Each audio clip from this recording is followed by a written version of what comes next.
Yes. Hello. Yes, we heard you. Just organizing my screen here. Good morning. Is it good morning to everyone? And thank you for having me here. So can you see my screen? Hello? Yes, we see it. We see it. It's okay. Thank you. Oh, thank you so much. Okay, well, I'll start. And just to point out two missing words from my title in the abstract, I've added via Cyprus, because obviously that's my area of expertise. Now, okay, so the sites that I'm going to be, okay, so I'm just having the issue of moving my screen to the next, oh yes, there it is, got it. Okay, so the sites that I will be looking at in relevance to this paper, so I've got to move this bar down here. So I'll be making reference to these sites as well as these sites on Cyprus where we have late Minoan I pottery. Right, so the evidence of the 1628 BC ice core data has been attributed to another volcanic event as outlined by Pearson et al. In 2022. And there is confidence that the Thera eruption can be narrowed down to constrained stratospheric sulfur injection events at either 1611, 1561, 1558, 1555, and 1538, as Dr. Fantuzzi mentioned earlier. Coupled with the ongoing review of the C14 data and its calibration, it is worthwhile taking another look at some of the material evidence for interactions between the Aegean, Egypt, and Cyprus in relation to the time period of the Thera eruption.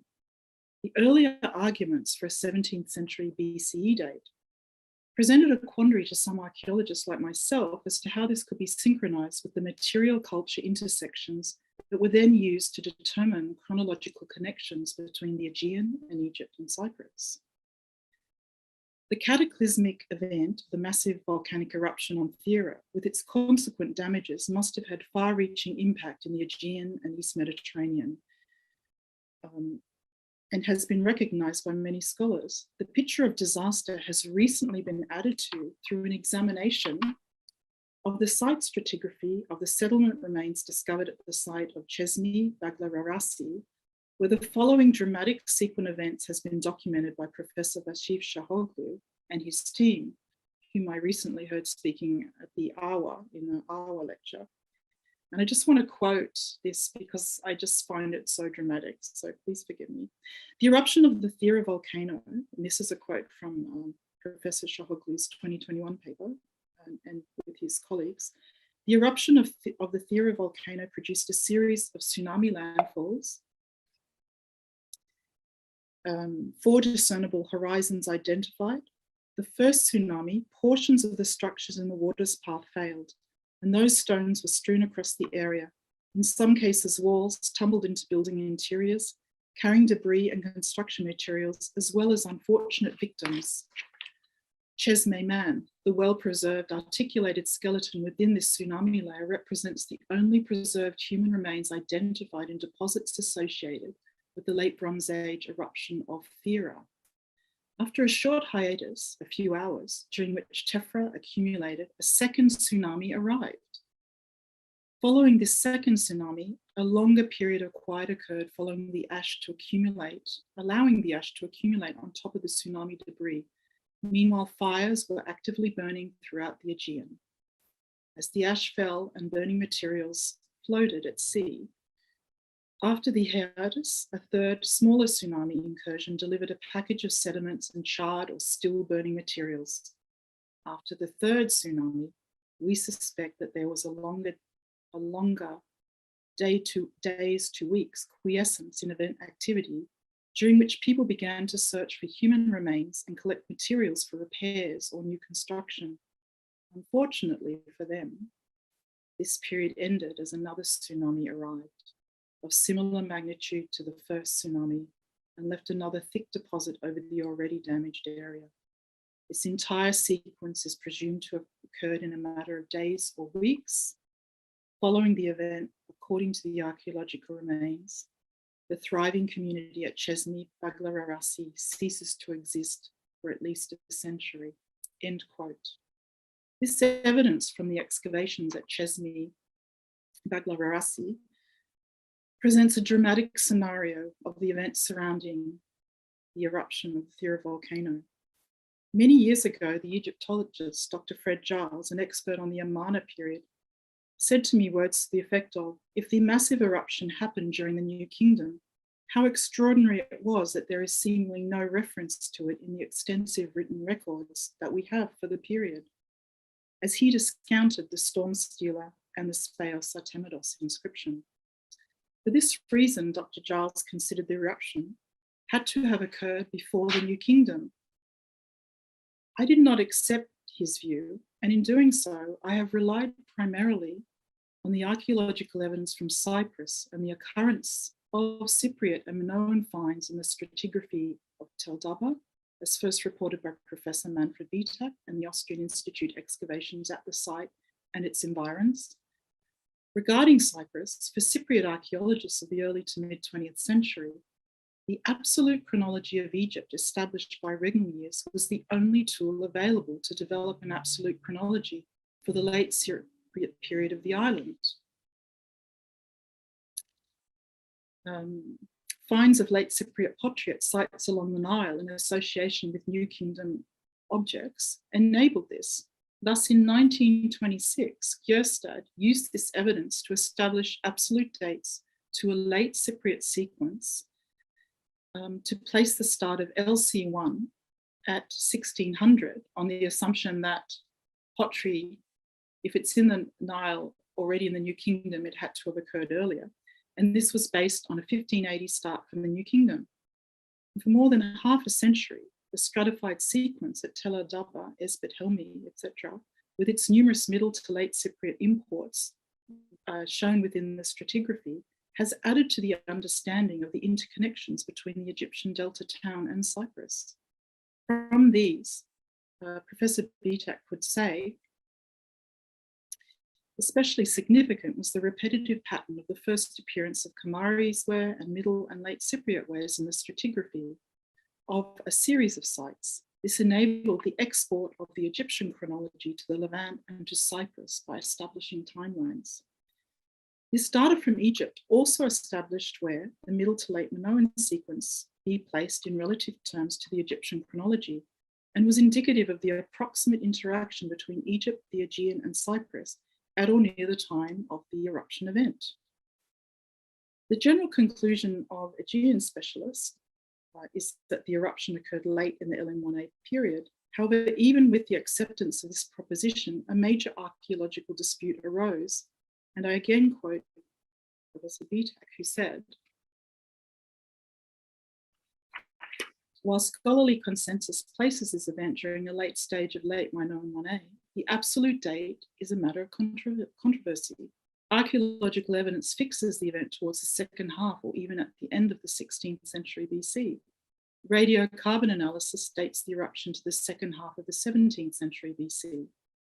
I know this has changed recently. So even with the possibility that new C14 calibration may move the date into the 16th century, or will move the date into the 16th century, and I thank Dr. Fantuzzi for sharing his work with me on this issue, the fact remains that this specific issue still needs to be resolved in determining the date, the absolute date of the Thera eruption.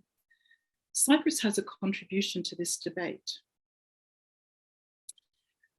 This is because of the Cypriot white slit bowl with rope lattice rim decoration, which was recorded in very early excavations of the final occupation of Akrotirion Thera. This type of vessel is generally accepted, and you just hope you can see my mouse, but it's down in the bottom corner of the slide, the white slit showed. And there's also this drawing of it that was published by Dr. Meriles. This type of vessel is generally accepted as having a production range in the late Cypriot 1A2 horizon. Some examples of this were in Cypriot context that I will discuss later are these vessels here. So If you look at the Thera vessel with its framed lozenge chain on the side, this is the bowl from Timbuktu, which was said to very closely match the Thera bowl by the excavators Vimeo and Wolski. And then we also have these sherds from Paleopaphos Teretsuvia, which I will also discuss the actual tomb context because there are late Minoan sherds in that tomb. So the emphasis on this late Cypriot 102 period in Cyprus may be critical to the understanding of the relative date of the eruption. In addressing the eruption issue, I come to this conference as someone who's had a long interest in East Mediterranean archaeology and history, and in particular the Bronze Age of Cyprus. I'm not qualified to contribute anything to the argument regarding the interpretation of the C14 data from Akrotiri and other sites in the region. I am aware that from the late 1980s that C14, ice core and other evidence was used to propose a mid to late 7th century BC date for the Thera eruption. I also note that lately this data is in the process of being amended due to factors like a 40+ year seasonal variation in South Mediterranean C14 dates that has moved the cumulative probability weighted back towards a 1575-1550 BCE date. Cyprus, as far as I know, and I may be wrong, has no C14 data that allows it to be effectively incorporated into the C14 discussion dating surrounding the Thera eruption, the Thera event horizon. When it comes to the Middle Cypriot 3 and LC1, we are still largely reliant on creating a relative chronology to be constructed that demonstrates approximate links with Egypt, the Levant, Southern Anatolia, and the Aegean, which then may in turn be dated by association with any C14 data from these areas. However, there are arguments about this evidence because it has been used to support either a high chronology or a low one. That is a key problem here. Whether we favour a high chronology or a low one, the one more or less standard which is accepted is that radiocarbon dating is not at odds with the investigated parts of Egyptian dynastic history. This is so because of data in a 2010 publication, published in a 2010 publication by Bronk Ramsey et al., in which they determined a 95.4% probability range of 1570 to 1544 as the start of the New Kingdom. This is a little earlier than Professor Kitchen, who dates the start of the New Kingdom to 1540 based on the calculation of recorded regular years. However, the proposition that the date of the start of the New Kingdom is in the 16th century still constitutes a hurdle for some scholars who wish to adopt a higher date for the Thera eruption, that is, before the New Kingdom.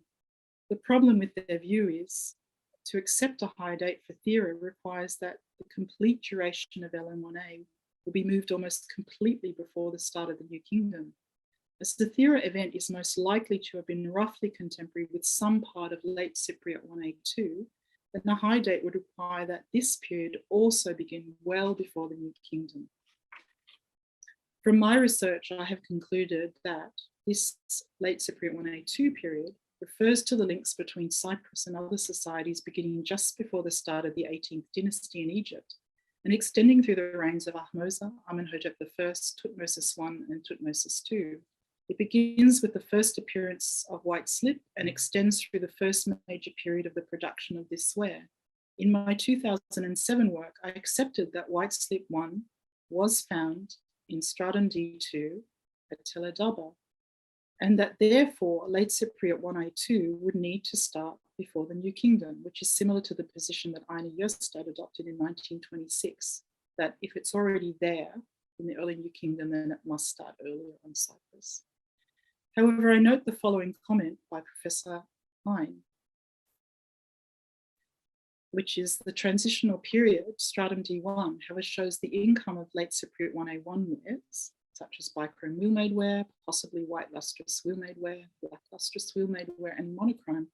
But the evidence of late Cypriot 1A wares already in Hyksos levels until stratum 2 remains very vague.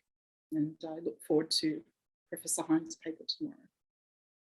In view of my work on Cyprus, I certainly never thought that one could effectively argue that LC1A1 began maybe up to a century before the start of the New Kingdom as the high chronology previously proposed. A major reason I hold this view is that the evidence for making connections for Cyprus with Egypt, in particular the stratified Middle and Late Cypriot pottery found at Tel El Dabar, Esbet Helmi, and at Komrabia, part of ancient Memphis, where I worked on the Cypriot pottery and the Aegean pottery, did not, and still in my view, do not support any earlier dating for late Cypriot 1A2. The Austrian Institute results from Egypt seem to me to be very refined. Thus, I still agree with the view of Bitak, Hein, and others that the Thera eruption occurred after the start of the New Kingdom, but no later than the reign of Tutmosis III. To give more substance to my argument, I shall outline some of what I consider to be important reference points in the archaeological record of Cyprus, where a synchronism, understanding all the difficult such a term entails, exists between LM1A material and LC1A2 culture. My concern has always been with the relative sequencing that we can establish. My primary focus has always been on the data from Cyprus. This initially rose out of my PhD study of red lustrous wheelmade and its significance and its significant deposition in Cyprus and elsewhere, regardless of whether it is a Cypriot ware, as I had put forward, or whether it was produced in Cilicia, as recent work by Eriksson Kathryn and others has proposed. In looking at the context of red lustrous in Cyprus, Egypt, the Levant, and a few pieces in the Aegean, its earliest appearance also equated with late Cypriot 1A2, LB1 in the Levant, and LM1B in the Aegean. I argued for an early New Kingdom date for red lustrous, and there's still currently no evidence for it in any settlement stratigraphy dated before the New Kingdom. I now wish to address further arguments in relation to the dating of the Thera eruption. I have already referred to the consensus that the event can be placed towards the end of LM1A, based on the latest important Cretan ceramics that were found in the pre-eruption settlement. Thus, if we find LM1A material in a stratified deposit in Cyprus, we are going to consider that could be an indicator that the context deposit is likely to predate the eruption, or at least be not too long after. This requires a more detailed examination of the LM1A in Cyprus. I note here that LM1A sherds have been recorded in the settlements of Enkemi, Moroni Vunis, Kuriambumbula, and Tumbatu Skuru. However, I'm really relying, because of the limited knowledge of what it was associated with, I'm relying on the evidence from tombs at the latter site of Tumbatu Skuru and also ones at Aya Irene and Palais Pefas Teratsodia. So I start with the Aya Irene tomb excavated by Kulichi. It may have the earliest evidence of an LM1A vessel in Cyprus. The tomb was excavated revealing 6 strata, but as the excavator Lorenzo Kulichi determined, and a look at the published finds confirms, this time range of the period of use for the tomb ran or can be confirmed as between late Cypriot 1A and 1B. In the very lowest stratum, this LM1A cup with spiral design was recorded. From the plan, so these are the strata of the tomb as published by Kulichi, so quite detailed. In the lowest stratum 6, I show you the position of the spiral cup. And this cup in this northwest corner of the tomb is associated with vessel, and this is a photograph of it in situ, and it's associated with, in that small area of the tomb in stratum 6, it's associated with a series of vessels that represent the continuation of the Middle Cypriot 3 tradition, as in the Black Slip 4, Black Slip 5 plain and incise vessels, but also with signs that late Cypriot 1A1 period is a culture, or markers of that period are occurring, like you've got this monochrome, base ring monochrome bowls. So this is the context. I think it's quite interesting. Monochrome peridot base ring was a marker of what Paul Austin defined as late Cypriot 1A1 culture. So at face value, this group indicates a synchronism of LM1A ceramics with late Cypriot 1A1. I therefore suggest that LM1A synchronizes already with the beginning of late Cypriot 1A culture. In the next stratum, in the next level, stratum 5, there is a second LM1A cup of the characteristic Baphotype with spiral design. Here we should note the white dots and a dark band on the lower body of the cup, considered by Betancourt to be characteristic of LM1A pottery at Cunha. The tomb is an excellent illustration of our general thesis that LM1A synchronizes both LC1A1 and LC1A2. A final brief note on the tomb is that in the following layer, stratum 3 to 4, red lustrous is recorded, and also a unique style of Egyptian razor. This is the Baphotype cup from Akrotiri in the display in the Cypriot. So you notice the white. Can't see them so well on this one, but it's got the white dots. So when I talk about the razor, and I'm sorry I don't have a better picture of the Aegean razor, but it's a very distinctive type. And elsewhere, when I wrote a paper about these razors for the Paul Åström Festschrift, and in looking at the datable context, it's very much a New Kingdom type, quite common in the reign of Thutmose III, but not to say that it doesn't start earlier. Thus, I would say that stratum 5 to 6 are to be dated before this time, before the time of Thutmose III. Because of other finds here, we can conclude that in Kolici's Aegean tomb, late Minoan pottery can be associated with the broader LC1A1 to LC1A2 horizon and can be used to support our thesis that LM1A extended into the LC1A2 period, and that stratum 5 to 6 are probably earlier than the time of Thutmose III. Furthermore, at Aegean, I just want to note that there are LM1 vessels in tomb 3. Firstly, this LM1 cup with double axe with double line shaft is similar but different to the ones that I'll show you from Tumbascaru later, with the design suggesting that this may be a slightly later type and thus LM1B to LH2A. But if anyone has any comments, I'd be happy to hear them. There is the second cup, which has the tiny dots, and in a personal communication from Peter Warren, he noted that this form of decoration does seem to occur as background on late Helladic 2A vases, LM1B late Helladic 2A. So now I want to move to Tumbascaru, which is in that same general area of Aegean, but further to the north, nearer to the coast. The quantity of LM1A pottery led the excavators to propose that this particular site had close and possibly direct connections with the late Minoan civilization. Indeed, the relatively large quantity of LM1A found at the site is unique outside the Aegean area. Malcolm Wiener concurred, saying that all of the pieces of LM1A pottery recovered from tombs at Tumbascaru have good parallels in the Theran volcanic destruction level. Sherds of LM1A spiral cups were found in tomb 1 of chamber 1. The other cups have the double axe motifs, these ones here, and one is said to have come from the same workshop as one found on Akrotiri in the abandoned occupation.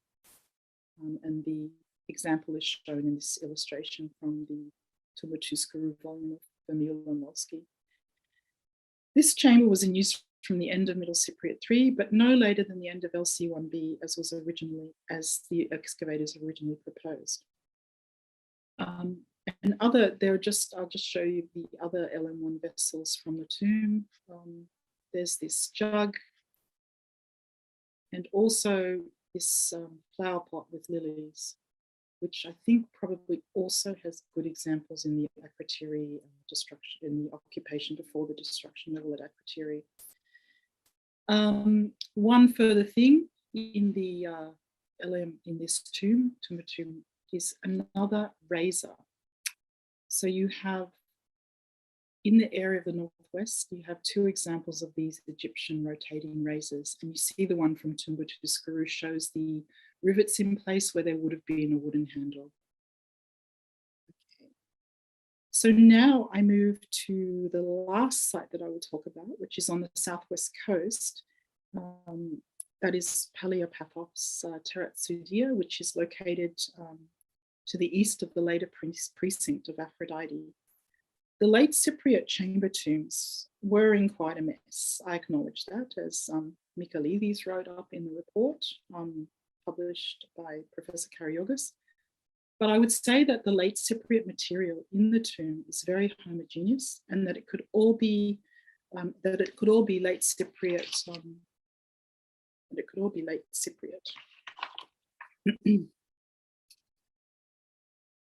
So in the tomb, you have these Minoan sherds. The one with the first one shows the bottom part of a double axe. It shows quite close affinities with the one from Iorini, and you also have a one with a spiral design. So they can be compared with Tumbutuskuru, but they could be later. And they're sherds, and I learned in publishing the LM1 rim from the LM1 rim sherd from Komrabia, Memphis, that when you're dealing, and also dealing with white painted ware, Cypriot white painted ware, sherds can be quite difficult to really place within the sequence. You really sometimes need more data, particularly say with Cypriot white painted. However, in this tomb, there is also quite a large, I showed you earlier, the white slip painted pottery, but there's also a stone vase that has the cartouche of Ahmosa, which was published in the volume, Karagiogis' volume by Giselle Clerc. So it's another connection that I feel links these tombs with the New Kingdom. I understand tombs are difficult. I would like to see this in settlement excavation, but we need more excavation, or we need sort of better excavation of a late Cypriot site in Cyprus. So again, all of this evidence, I feel, supports a general synchronization between white slip 1, LM1, and that there's this overlap with the first part of the 18th dynasty. So from all the above, I believe that it can be concluded that the evidence for connections of late Cypriot 1 Cyprus with LM1 is significant. And I turn now to a quote by Annette Sorensen, when she said, "The chronology of the LM1A pottery imported into Cyprus has recently been discussed by Eriksson and Sorensen." And this is her quote: "I have argued that the only LM1A pieces from firmly dated contexts on Cyprus are the sherds from Moroni Vunis and Tumbutuskuru Tomb 3 niche, which both can be dated to the early late Cypriot 1A period. However, these pieces can hardly be regarded as firm time markers, as they are fragments of broken vases and thus found in secondary contexts. They do, however, suggest that LM1A pottery had already arrived on Cyprus during the early late Cypriot 1A and was contemporary with the production of proto-white slip and proto-base ring, hallmarks of late Cypriot 1A1. And according to Eriksson, the LM1A pottery began to be imported into Cyprus during LC1A1 and continued more intensively during LC1A2. In conclusion, what I hear is that if we accept that late Cypriot 1A2 period of Cyprus, as defined by the white slip 1 rope ladder style of ceramic found in the final occupation of the end LM1A destruction of the site, is the synchronous Cypriot period during which the Theran eruption may have occurred. I've tried to show some other contexts in Cyprus which may support this view, given that the majority of the LC1A2 period likely falls within the early New Kingdom, and coupled with the evidence from Tel Daba and Mesopotamia in Egypt. I remain currently committed to the view that the relative data still seems to support a date for the eruption in the early New Kingdom, at least before the rule of Thutmosis III.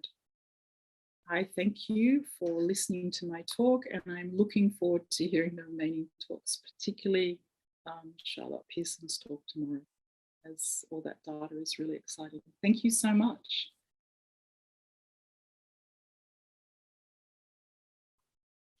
Sorry. Thank you very, very much. Now, but I shall see if there are any questions in the hall or online. Thank you. Well, I can just start off. One, it was a very small thing. It's not going to affect your argument in the slightest. Looking at the LM1A cup, the very first one that you showed us from Aegean, it's clearly not Chronosian. And I wonder if perhaps Tom Brogan might be able to place it. Or is it Dodechanesian? That's what I was. Ah. I would say. To follow up on Colin, I don't think it's Cretan. I think it's Good, we agree. It's one of these odd cups, like some of the cups that Irini Nicolaopoulos is studying at House Delta at Akrotiri. They look very Cretan, but they're not. They're Dodechanese sounds like a likely scenario. But I also would like to say, in our paper that follows yours, you'll see some good parallels to your 1A pottery that you showed from the other Navajo cup, for instance. We have some good parallels for you from 1A context that make sense with yours. That's very exciting, actually, because I think I am aware of the difficulties using these tombs, but the Quilichi tomb is quite narrow, and I feel that it is just suggesting this overlap that in terms of the relative synchronisms that we can build up between Cyprus, Egypt, and the Aegean. Minimal evidence, but something. Thank you so much. I look forward to your paper. You might want to remember, I don't know, it's just a little thing. Years and years and years ago, in a lecture in Liverpool, I think, Hector Kathryn proposed that Aegean and Tumatuskuru had been founded by fleeing Therans after the eruption. I just thought I'd put that in because Hector may have said that tongue in cheek at the time. I'm not sure. Anyway. Possibly. He had a lot of, he got up to a lot of things in Cyprus, I think. But, look, that's an interesting proposition, but do you think, so they're fleeing to Cyprus and they're bringing LM1, or well, whether it's from the Dodechanese or from Crete or wherever, bringing it to Cyprus. I mean, there is other, it is quite a substantial amount of pottery in the whole context of the site. Unfortunately, it's hard to get access to all of that material because of what happened in Cyprus in 74. But those pieces I could show you. Yes, quite. Well, I haven't. Yes, but thank you for that. I'll check out Hector Kathryn's. Anyway, Iro Matthews-Zaki. Very interesting the pottery that you presented from let's say Minoan styles. For the pot, continuing from what Tom said, because I have also studied the pottery, the Minoan pottery from sector Delta at Akrotiri, I can say that especially the Akrotiri one are very, very good candidates for being from Knossos. This is something different indeed, so I would say more to the Canisian, like Colin said. But it's interesting. All of the pots generally that you saw, the Minoan ones, have some of the twist. Not exactly, at least from the Knossian perspective, quite different with different elements, which is very interesting. First here and then Tom, yes. Hello, Karen Kubitsky. Just a short remark concerning your races. I agree with you that they appear in Egypt in the New Kingdom. However, in Byblos, in the Royal Tomb 3, which dates into the Hyksos period, there's already one of these plates. Oh, of the same type? Yes. Okay. There's also one on the Uluburun shipwreck, but it's slightly different and represents a later type, but I didn't know about the one in the Byblos Royal Tomb 3. So I really published volume. Thank you. I shall. So, well, that's interesting because then that kind of negates my argument, but I'll check it out.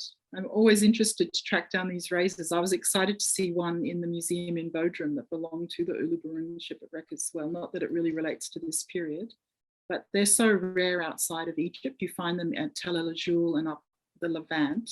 And now, thank you for the Byblos reference. Thank you. Yeah, so I forgot to add something.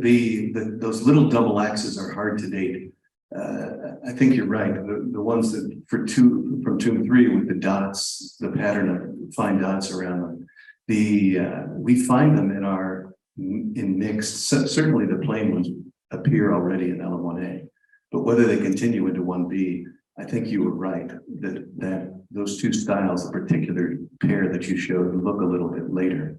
But it definitely it crosses that it spans those from a really mature L1A phase into early 1B. We just didn't in our paper. We have them on Creasy, but we don't have any in the deposits that I was prepared. Whether they're found broken, but definitely they appear in both ends of. I see Manfred Bisek has his hand up. Go ahead, Manfred.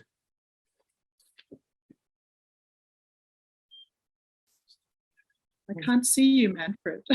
He's still muted. Oh, you have to turn your unmute yourself down in the lower left corner. Okay, now. Well, thank you very much, Kathryn. This was a wonderful lecture. I just would like to say that in Teledaba, there is no secure white slip one, where in the phase D2 in the late Hyksos period, there is a single tomb which was plundered, and this tomb was not within the stratigraphy. It was cut from the surface, and the tomb can equally be from the early New Kingdom. It's absolutely possible. So there is no evidence of white slip one in the late Hyksos period. In the late Hyksos period, we have only proto-white slip, and that's it. Thank you. Manfred, you make me very happy when you say that, because I was always wondering about that tomb. And however, I guess I'm prepared to at least say that white slip one could start a bit before the New Kingdom, and that's the chronology I adopted in 2007, just to allow for its production on Cyprus and then get into Egypt. But I thank you for confirming that issue with the tomb in D2, which had white slip one. Excellent to have it confirmed by you. Thank you. Can you hear me? Yeah. Yes, I can. Sorry, I didn't raise a hand, Colin. Hi, Irene. Hi. May I offer a small comment? Of course. Yes. Hi, Kathryn. Thank you very much for the paper. I agree for the cup. It doesn't look Theran to me, the one with the spirals, as our colleagues mentioned before. So we'll hope to take a closer look, if possible, in the future. Do you remember the season at Akrotiri when you were looking for Cypriot and Egyptian pottery through thousands of sherds from late Cycladic 1, late Minoan 1A context, but I remember you didn't find one single sherd in the Akrotiri material from Egypt or Cyprus. Do I remember correctly? You remember correctly. I was there with my colleague, Dr. Celia Berghoffen, and we had 2 seasons of about 2 months at the site, looking through the pottery. We did the house delta. I mean, obviously there's so much, but we went through so much material. We didn't find anything. We were looking for Palestinian, Cypriot, Egyptian, because of our combined. And even when we looked at the Canaanite jar that's on display in the Thera, in the Prehistoric Museum, we are confident that that was not from the Levant. It was a very micaceous fabric that seemed to fit in with a lot of the micaceous fabric that was occurring at the site that we became very familiar with, and we gave it a very special glitzy name while we were working there. So yes, so if your question is to raise issues about the possibility of the White Slip One ever having come from the Thera destruction level, I've thought of that myself. I mean, I think Robert Merrill's documented in the 2001 volume on White Slipware, he went through all the archives that he could and came up with a quite solid argument that it was from those early excavations. The fact that it went missing during World War I is a problem.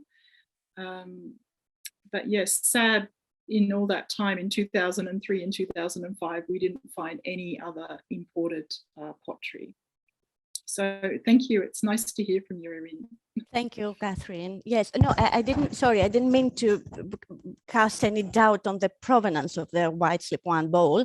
I just still, after so many years, I find it so interesting that there is nothing else. I mean, not even a sherd from these areas, which is very strange because we all know that Aphrodite has so many imports from the East. So yeah, if you have any ideas on the ceramic part of this.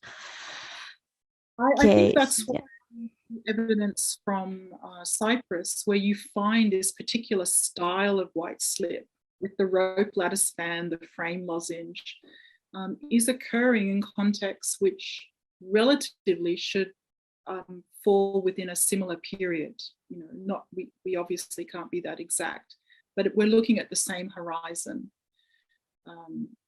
But yes, very strange that nothing else has turned up. Perhaps we need to find out where exactly they were where the French were working back in the 1800s, because I think it is.